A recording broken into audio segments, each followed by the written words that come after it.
Olha só, um projeto de lei em discussão no Congresso prevê que os próprios presos paguem pelo monitoramento das tornozeleiras eletrônicas, um serviço que hoje sai do bolso do contribuinte.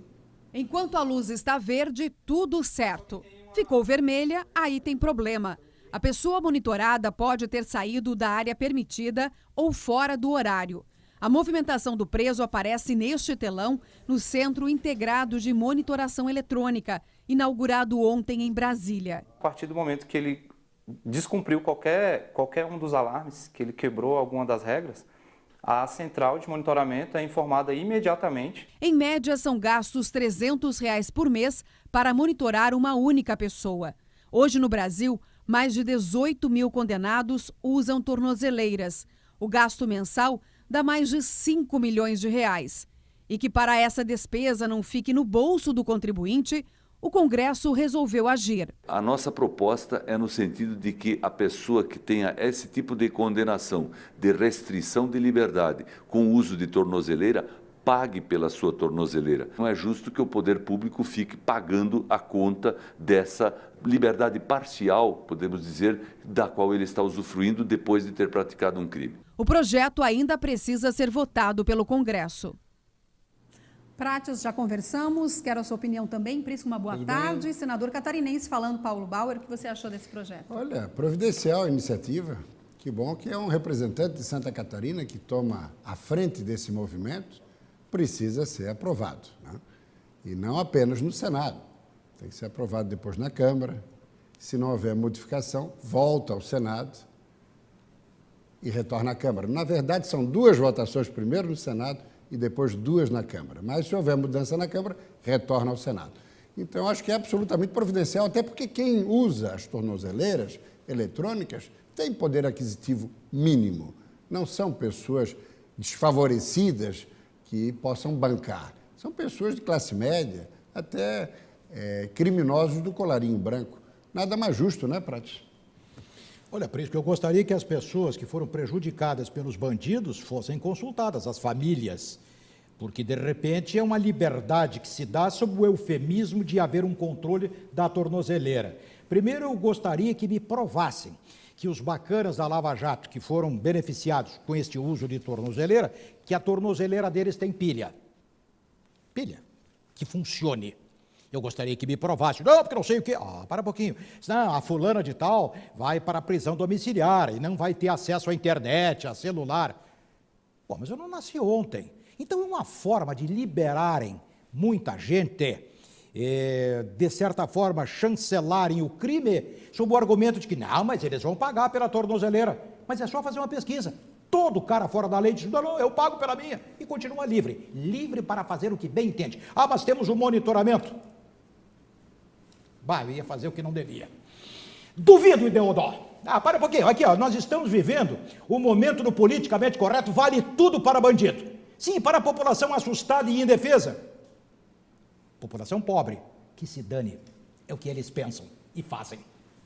Prisco Prates, nós estamos ao vivo pelo Facebook SBT Meio Dia. Eu quero aproveitar sua presença, Prates, num comentário que a gente fez no início do jornal sobre valores, sobre o 7 de setembro. O Leandro Piaz colocou o seguinte: Prates, minha bandeira já está hasteada desde sábado. As pessoas vêm me perguntar se vai ter jogo do Brasil. Pô, o cara me fez eu rir. Como é o nome dele? O Leandro Piaz. Grande Leandro. Mandou um abraço para todos. A brasileirada põe a bandeira, Prisco, quando tem jogo do Brasil na Copa do Mundo. E agora, se você fizer um teste por aí, ninguém sabe que estamos na Semana da Pátria.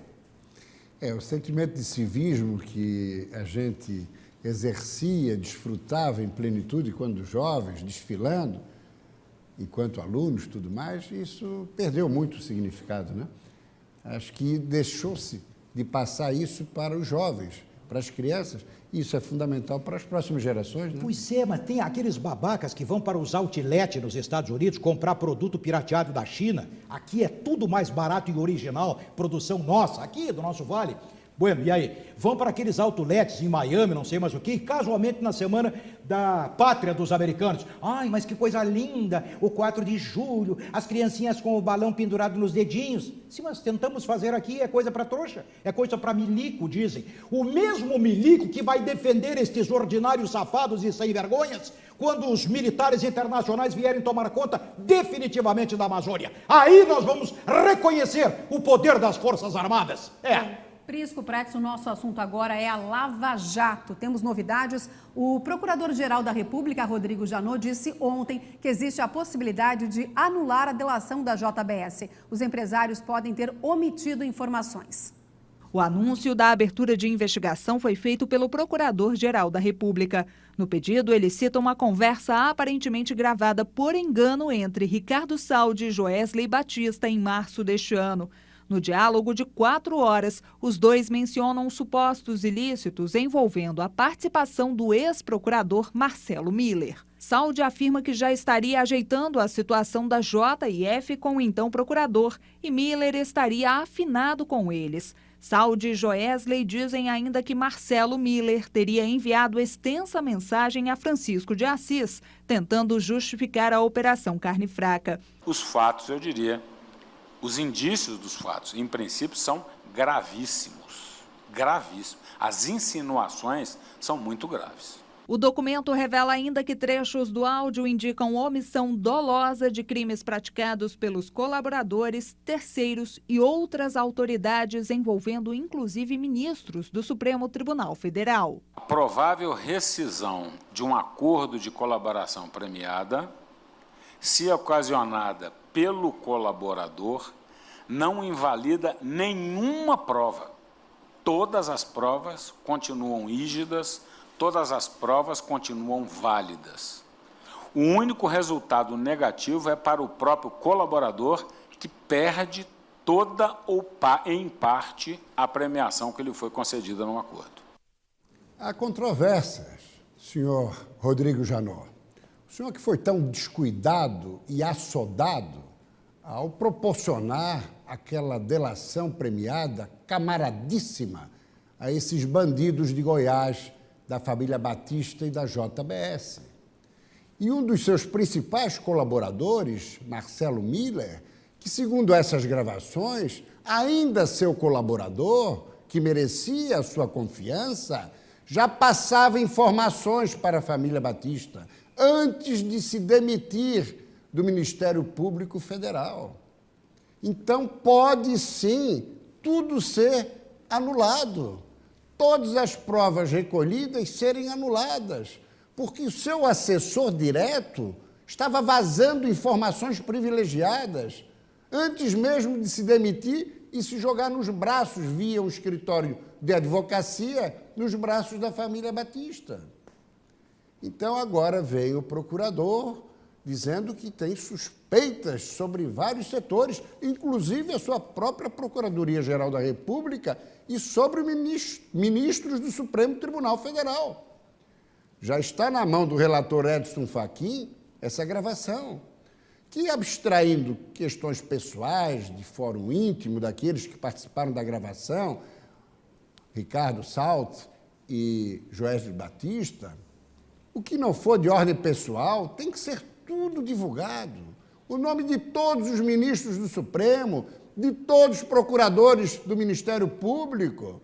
Isso tudo tem que quebrar sigilo, abrir geral e colocar ordem na casa. Chega de brincadeira, inclusive para o Judiciário e para o Ministério Público, não apenas Executivo e Legislativo. Luiz Carlos Prates. Tem toda a razão. Agora, veja, a partir da hora em que há, Prisco, a insinuação por parte do Marcelo Miller de que outros membros da Procuradoria-Geral estão envolvidos, ou estiveram, ou possivelmente, e também do Supremo Tribunal Federal, se você não diz o nome, é como dizer que aqui na empresa tem um cara que fura balão de criança. Para um pouquinho, se não disser quem é que fura o balão da criança, todos somos suspeitos. É o caso dos ministros do Supremo, são em 11. O Marco Aurélio disse isso. São em 11, 4 suspeitos. E os outros 7 que não têm envolvimento? Pois então. Vão entrar, vão ser nivelados por baixo? Exatamente. Né? Muito bem, vamos a... Temos mais informações no telão agora, né, Prisco? Eu peço licença aqui para passar em frente a Ildiane, que nós temos aqui, ainda falando de judiciário, Carmen Lúcia, presidente do Supremo Tribunal Federal e presidente também do Conselho Nacional de Justiça. Rendo minhas homenagens e meus aplausos à sua conduta como magistrada, impecável até aqui, já que estamos criticando algumas figuras. Balanço do Judiciário 2016, casos solucionados, 27% deles apenas. número em milhões de casos sem solução, quase 80%. Quase 80%. Casos solucionados por juiz. Cada juiz brasileiro, em média, 1.800 casos solucionados. E eles custam, em média, quase R$48 mil. Aí, efetivamente, fica muito difícil. Não é possível um país que ainda está querendo ganhar musculatura, que está ainda em fase de desenvolvimento, quase R$50 mil mês para remunerar um juiz com esse percentual de solução para os casos, com uma justiça morosa, não tão mal aparelhada não, mas que, pelo visto, está faltando um pouco mais ritmo de trabalho. Essa que é a grande verdade. Mas, fora isso, Yudiane, parece que fomos surpreendidos hoje com uma situação mais linhas de dinheiro, absolutamente inusitada. Me lembrou a disputa presidencial de 2002, Rosiana Sarney, e mais recentemente o homem da mala, correndo, assessor de Michel Temer, correndo com a mala cheia de dinheiro. Pois muito bem, a Polícia Federal encontrou hoje, num imóvel que teria ligação com o ex-ministro Gedel Vieira Lima, até pouco tempo articulador político do presidente Michel Temer e afastado por decisão judicial. Olha aí a quantidade de dinheiro em caixas, em malas. Aí, olha a imagem. É uma imagem que efetivamente provoca muita indignação no brasileiro honesto, que trabalha, que ganha um salário de fome, que tem enfrentado dificuldades. Aí é surpreendido e é impactado por imagens como essas que, sem dúvida nenhuma, Yudiane, fazem com que a gente reflita até que ponto esse país realmente tem jeito, porque a cada dia nós nos surpreendemos com situações as mais graves e as mais indecentes. Verdade, por isso que olha só... Pratos pegar uma carona, né, Pratos? Não vai faltar quem diga que isso aí tudo é plantado, é cena para incriminar. E agora? Olha só, essa ação faz parte da Operação Tesouro Perdido. Estamos perdidos, Pratos? Nós perdemos esse tesouro porque é dinheiro nosso. Exatamente, do contribuinte brasileiro, que estava lá guardado para alguma operação, né? Qual é a palavra ou eleitoral, ou de natureza pessoal, né? Qual é a palavra que fica? Fazer a justiça dos galpões. Como é que é essa justiça? É aquela em que tu vai olho no olho e... Dente no dente? Não tenha dúvida. Luiz Carlos Prates. Prisco, muito obrigada também por Até amanhã. hoje. Obrigada, Prates.